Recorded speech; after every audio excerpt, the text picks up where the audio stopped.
Such is the secret of the body. B. Secret of the voice. They hear the voice of the Buddha at a distance of 1 li, 10, 100, 1,000, 10,000, 100,000 li, or even at an incalculable immense distance like space. In a given assembly, some hear the Buddha preach on generosity, others on morality, others on exertion, dhyana, or wisdom. And so the 12 classes of sutra and the 80,000 dharmaskandhas are heard according to the wishes of everyone. Such is the secret of speech. One day Mao Lin had this thought.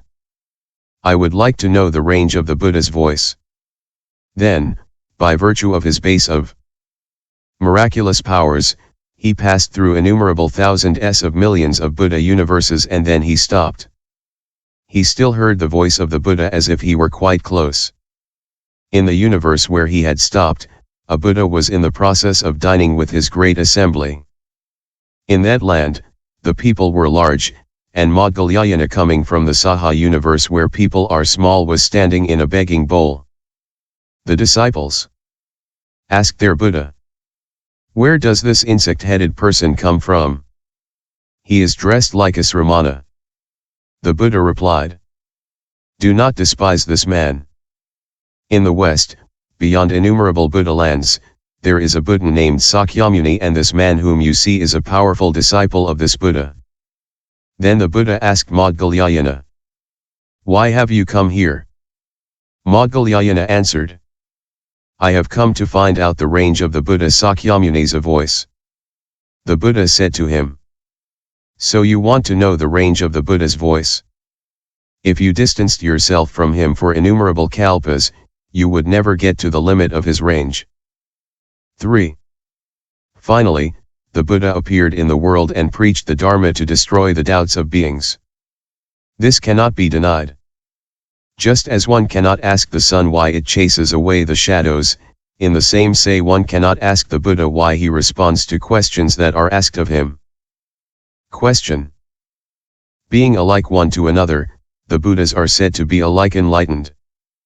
Then why speak here about the miraculous power of one particular Buddha? Answer. -1. Having proclaimed the non-existence of self and the vanity of distinctions between this and that, the Buddhas have destroyed envy and pride. 2. Moreover, in the universe there are gods who claim superiority and, out of their pride, claim to be the creators of the beings and the things in heaven and on earth. Thus Fan Tien Wang said to the Brahma gods, "It is I who have created you."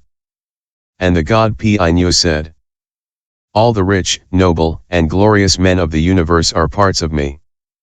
It is I who have created the universe and it is I who destroy it. Creation and destruction of the universe are my work." By speaking thus, these gods destroy the law of causation. On the other hand, the truthful speech of the Buddhas does not destroy the law of causation. This is why the sutra speaks of the miraculous power of a particular Buddha. Sutra. Then the Bodhisattva Samantarasmi said to the Buddharatnakara, "Bhagavath, I will go to the Saha universe to see the Buddha Sakyamuni, greet him and offer my services.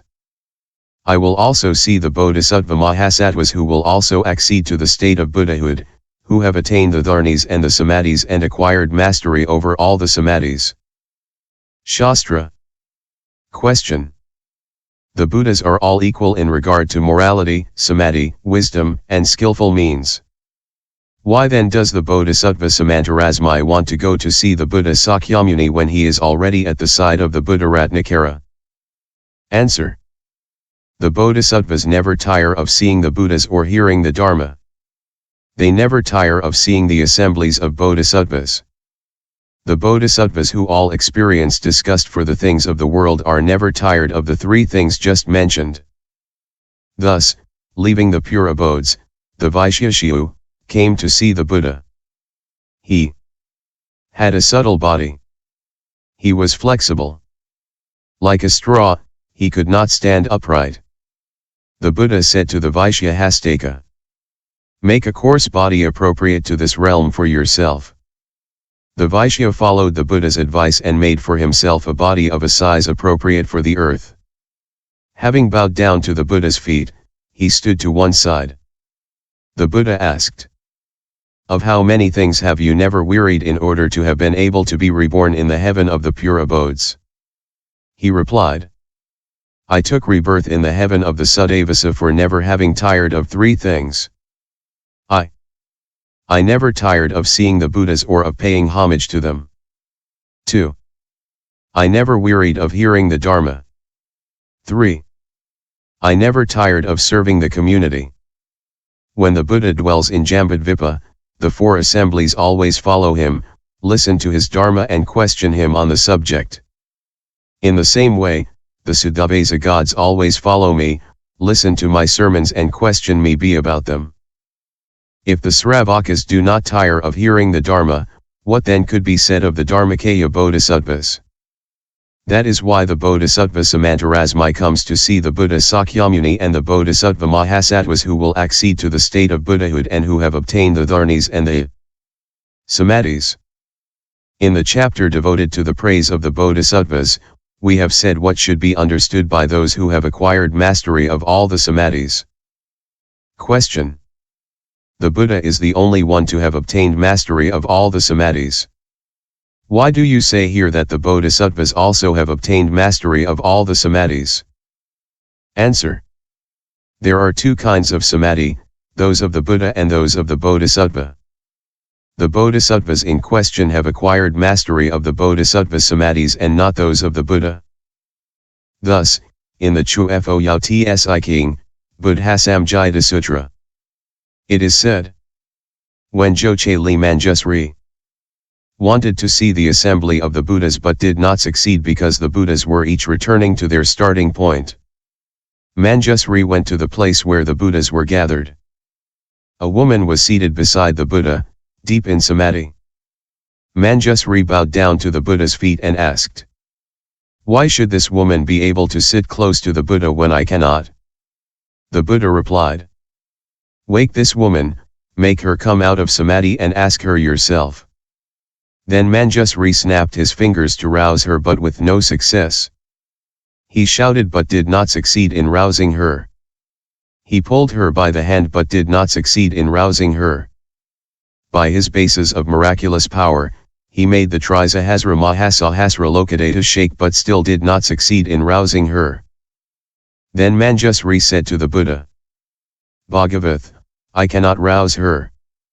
Then the Buddha emitted great rays that illumined the universes at the nadir and at once a bodhisattva named KUMARAJIVA arose from the direction of the nadir and, bowing down to the feet of the Buddha, stood to one side. The Buddha said to Bodhisattva KUMARAJIVA, "Wake this woman up." Then the Bodhisattva KUMARAJIVA snapped his fingers and the woman came out of her samadhi. Manjushri asked the Buddha, "Why was I, who made the TREATISE Lokadata tremble, unable to rouse this woman, whereas the Bodhisattva KUMARAJIVA made her come out of samadhi merely by snapping his fingers once?"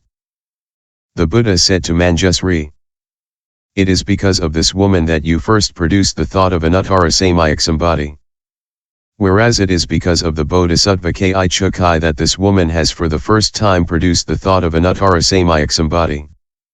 This is why you were unable to rouse her. In regard to the Buddha samadhi, your power is incomplete. You have acquired mastery over the Bodhisattva samadhi. See, since you have rarely entered the Buddha samadhis, you do not have mastery over them." Sutra, the Buddha said to Samantarasmi, "Go then, know that the right moment has come." Then the Buddharatnakara gave the Bodhisattva